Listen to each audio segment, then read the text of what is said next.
Hello! Magandang hapon sa inyo lahat. Magandang hapon po uli. So, meron tayo mga pag-uusapan na video. Unahin natin to, no?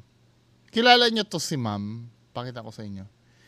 Si Consular Grace Arago. Ito si ma'am Consular Grace Babaran Arago. Kilala nyo? Malamang hindi nyo siya kilala kung hindi kayo taga-Tugigaraw. Pero ngayon nakikilala si ma'am. Kasi nag-pray siya eh. Nag-pray. So ito yung ano niya, ito yung prayer na ginawa niya. Pakinggan natin. May your divine light shine upon us, guiding us in our endeavors and filling and filling our hearts with hope and inspiration. May we also pray, feel free to modify this prayer to your specific needs and benefits. This we ask in Jesus' name. Amen. In the name of Father. Wala nagtawanan eh, no? Feel free to modify this prayer daw. Ibig sabihin, sa ChatGPT ginawa yung prayer niya. Hindi naman masama yon na sa ChatGPT ka magpapagawa ng mga ganyan. Ang problema kasi, binasa mo yung mga hindi dapat basahin kasi yung banda sa part na to.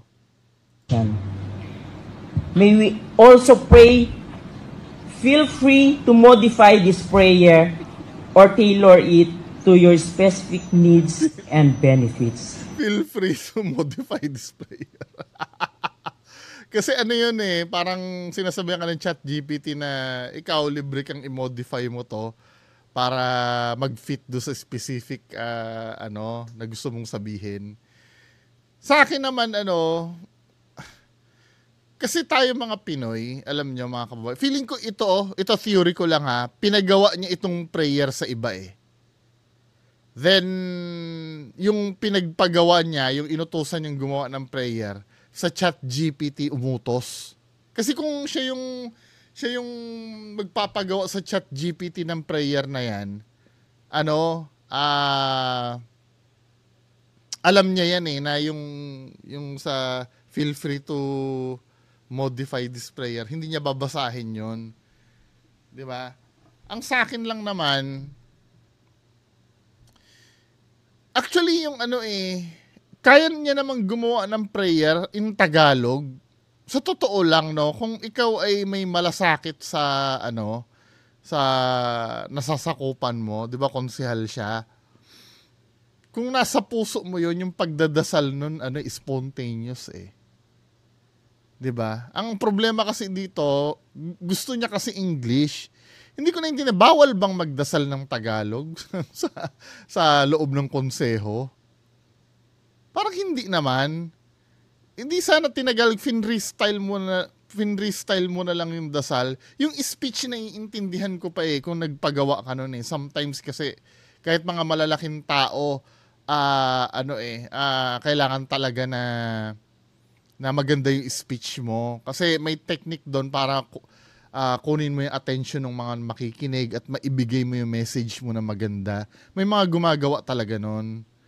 Pero yung dasal kasi, from the heart dapat yan. At kung hindi ka, katulad ko, na hindi ka naman magaling sa English, pwede mo naman Tagalogin. Diba? Kadali-dali gumawa yan ng dasal. Lalo na sa Tagalog, sabihin mo lang, no, Panginoon, gabayan niyo po kami sa aming gagawin ngayong araw. Bigyan niyo po kami ng karunungan para mapaglingkuran ang aming kababayan sa aming nasasakupan. Something like that, di ba? Yung mga, ituro nyo kami sa tamang direksyon upang ang resulta ng aming pag-uusapan ay may kapupuntahan na ikaka-benefit ng mga nasasakupan namin. Something like that, no? Hindi naman kailangan kasing perfect dahil ang Diyos naman maintindihin yan eh. Di ba? Hindi mo naman kailangan Englishin pa yan para ma-impress mo yung Diyos. Dahil kahit wala kang pinag-aralan, kahit wala kang alam, kahit nga ungol mo nga lang, alam na, kahit hindi ka nga magsalita, alam na ng Diyos ang pangangailangan mo eh. Ang gusto mo lang ipakita sa Diyos na willing mo siyang kausapin. 'Di ba? Kahit nga sa isip mo, pwede ka magdasal diyan eh. Kaya lang, syempre, para marinig ng mga kasamahan mo diyan, kailangan mo magsalita. Hindi naman mahirap 'yon. Na kausapin mo ang Diyos sa harap ng mga kababayan mo na galing sa puso mo para sa ikabubuti ng aking mga kasamahan dito. Panginoon, bigyan nyo kami ng sapat na karunungan para mapaglingkuran namin ang aming mga kababayan. Something like that, di ba? Ewan ko ba sa kaya tuloy minsan mako-question mo eh. Ba't kaya na-elect yung mga ganitong tao?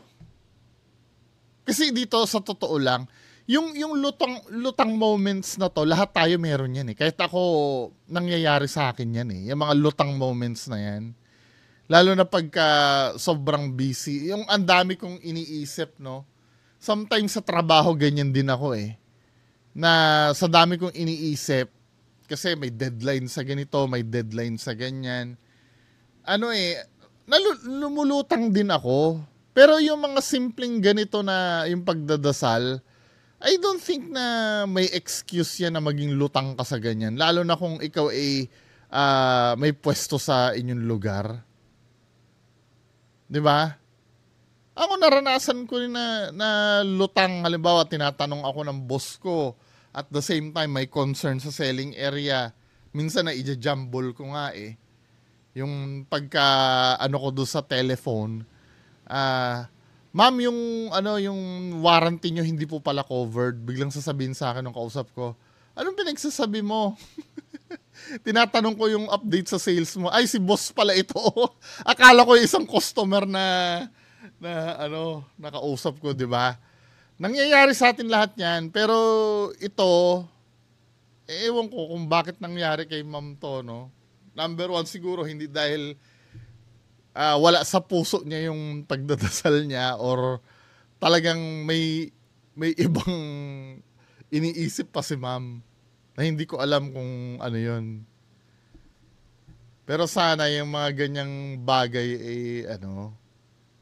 okay lang. Alam mo, kapatawad-patawad pa kung nagkamali ka ng pronunciation eh. Walang problema doon sa pronunciation. Or nagkamali ka ng grammar, 'di ba? Wala namang problema doon kasi isa rin ako sa mahina sa grammar sa English. Pero yung ganyang katangang pagkakamali, men. 'Di ba? Ano ba? Okay lang kung isa ka lang sa mga nanonood diyan eh. Yung hindi ikaw yung bida. 'Di ba? Doon sa pero men ikaw yung isa sa may position dyan eh. 'Di ba? Na nakakahiya na nagkamali ka pa ng ganyan. Hindi ko sinabi maging perfecto ka ha. Sinabi ko kanina, kahit pronunciation or grammar, okay na magkamali ka doon. Pero yung pag-comprehend mo doon sa binabasa mo, nakakahiya, di ba? Anyway, proceed tayo sa next video. Ito, wait lang. Ano ba uunahin ko sa dalawa? Sige na nga, unahin ko na to. May nag-request na ito kagabi eh. Alam nyo yung balita na kumakalat, yung 2 years old, pinatay ng kapitbahay nila may kapansanan. So, nandito na naman tayo sa may PWD. Last time na balita yung PWD na nabugbog sa bus. Naalala niyo yun? Mga kababayan ko. So, ito naman, balitang PWD uli. Kasi nung una, wala daw kasi nakakaintindi doon sa may PWD na ba't binugbog nila, kulang daw sa awareness, etc. So, ito naman, may issue na naman kinasasangkutan ng PWD. Panoorin natin tong si Sir Julius Babaw. Brutal na pinatay ang 2 taong gulang na batang lalaki sa San Rafael, Bulacan. Una kanilang kapitbahay na may kapansanan. Nasa frontline ng balitang yan ang Mr. Exclusive ng News 5, Gary De Leon. Watermelon. Papaya. Masayain, malambing at makulit. Kaya kinagigiliwan ng kanyang pamilya Cute pa naman ng bata, no? ang 2 taong gulang na si Caleb mula sa San Rafael, Bulacan. Pero nitong June 15, natagpo ang patay si Caleb sa kwarto sa katabing bahay. Ang itinuturong sospek, ang 15 anyos na kapitbahay nilang si alias 15 years Joven, old. isang PWD. Kwento ng nanay ni Caleb, iniwanan lang niya sandali sa sala ang kanyang anak nang bigla itong mawala. Hindi niya raw namalayan na dinukot ito ni Joven. Once po kasi na hinawakan siya ng ibang tao or hinila, alam ko po kasi sumisigaw yung anak ko. Naghahanap ako, umiiyak na rin po ako sa sobrang takot at kaba. Tumagal ng kalahating oras ang paghahanap niya sa kanilang mga kapitbahay bago natagpuan ang kanyang anak. Maraming beses na raw nahuli si Joven dahil sa pagnanakaw at reklamo ng pagpatay ng mga hayop tulad ng aso at pusa. Ano na yan eh, di ba? Pag may mga ganun na, dapat ginagawa nyo na ng paraan yan eh. Ito yung sinasabi ko, men, di ba? Mamaya, no, Ang ina ni mag-uusap Joven, tayo. hindi makapaniwala sa ginawa ng anak at hindi niya akalain na papatay ito ng bata. Sa ngayon, tanging pagpapatawad na lang daw ang magagawa ng ina ni Caleb sa pumatay sa anak. Nagbabalita mula sa frontline, Gary De Leon. Mahirap yun eh, no? Yung unang-una, hindi ka magtatagumpay diyan pag dinimanda mo yan eh. Kasi nga, 'di ba? Alam natin na special. Ano 'yan?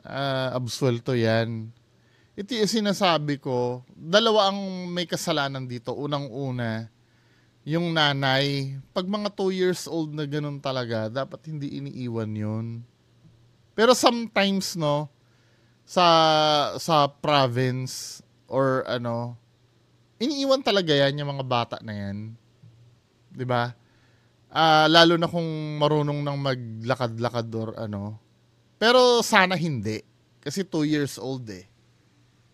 'Di ba? Kasi sa murang edad kasi, alam ko sa probinsya. Naalala ko nga noon eh nung nasa Mindoro pa ako. Normal lang sa amin yung 5 years old, uutusan mong bumili ng toyo sa tindahan. I don't know if naabutan niyo yung mga ganun. 'Di ba? Siguro ano ako noon eh, high school ako noon eh nung 2015.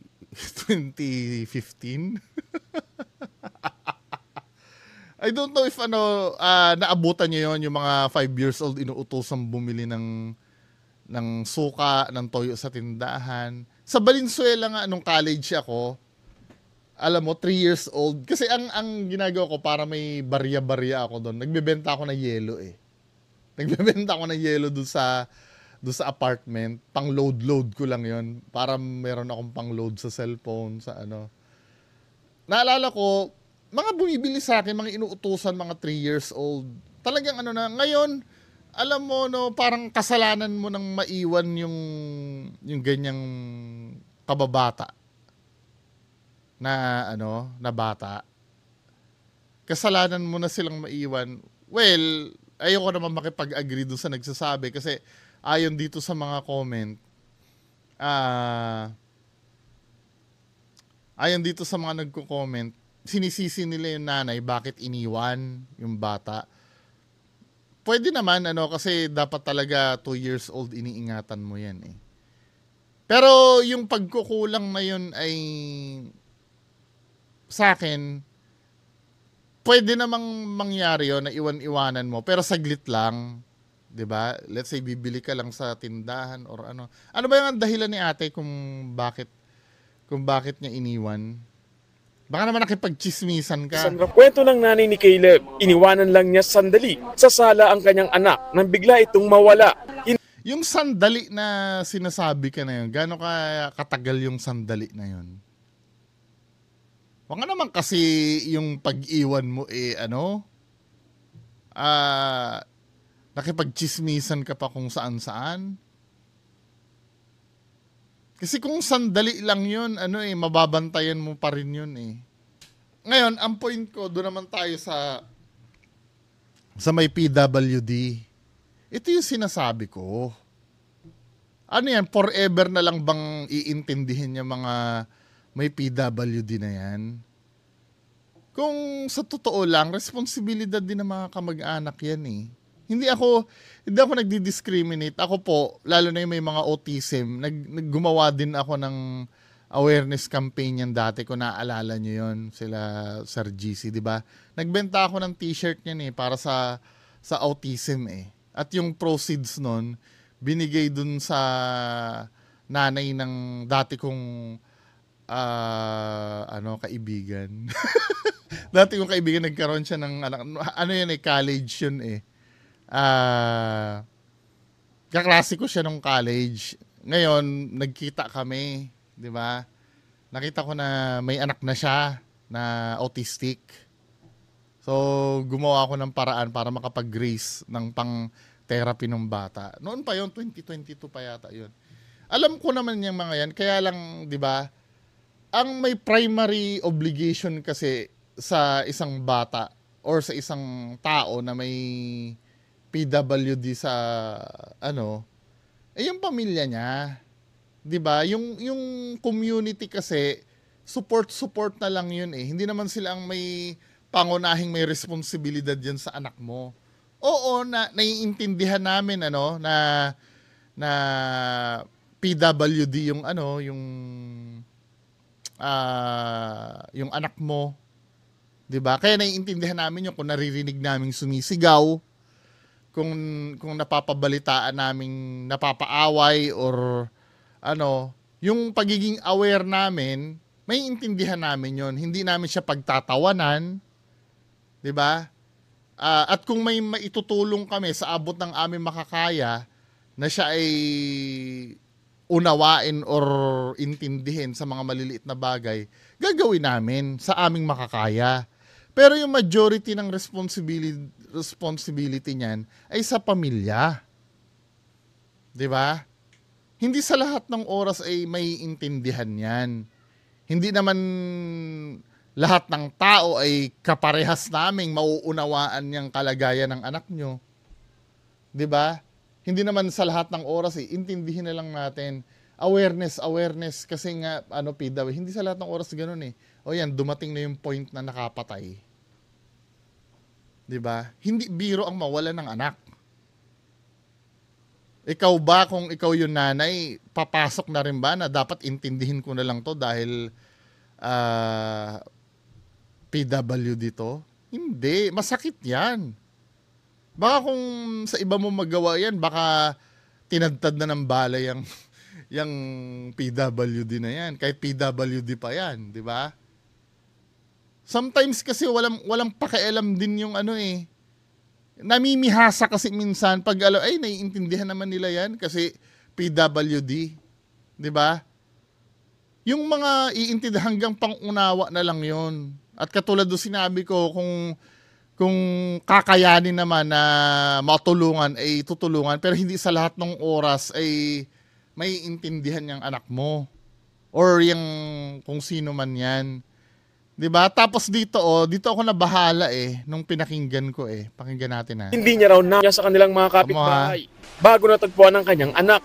Maraming beses na raw nahuli si Joven dahil sa pagnanakaw at reklamo ng pagpatay ng mga hayop tulad ng aso at pusa. 'Di ba? Meron ng sign ng pagiging psycho yun eh. Tatagal niyan sa totoo lang pagka may mga ganyan na manifestations na. Nagsisimula sa mga hayop yan eh. Hanggang sa napanood nyo na ba yung ano bang movie yun? Yung Halloween, kilala nyo si Michael Myers? Pero yung hango yun sa sa psychological studies Pagka yung bata, nag-i-start pa lang yan sa yung pagpatay ng mga aso, mga pusa.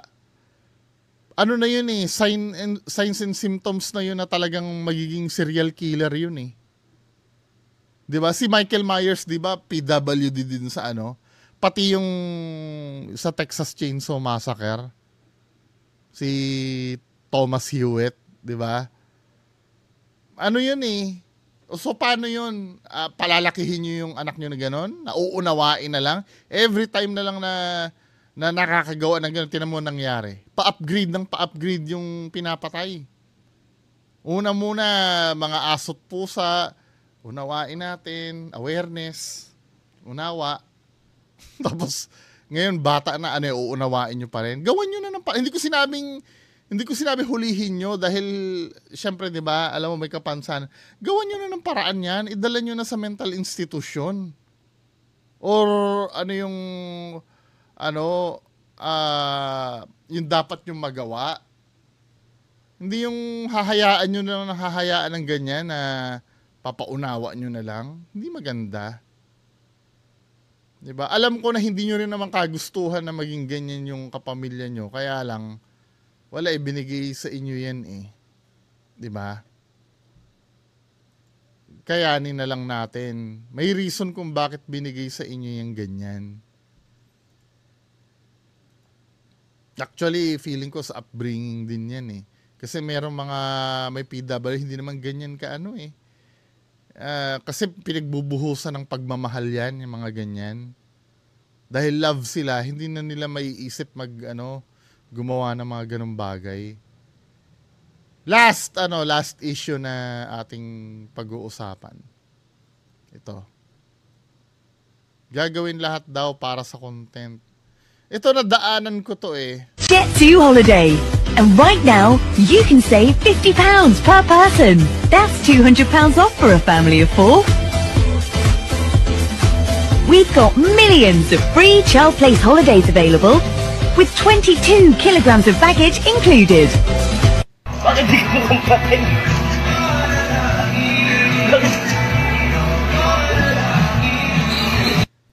Tinan mo, yung mga... Ewan ko sa mga kababayan natin, yung hindi na... Alam mo, hindi ako natatawa sa ganun. Diba?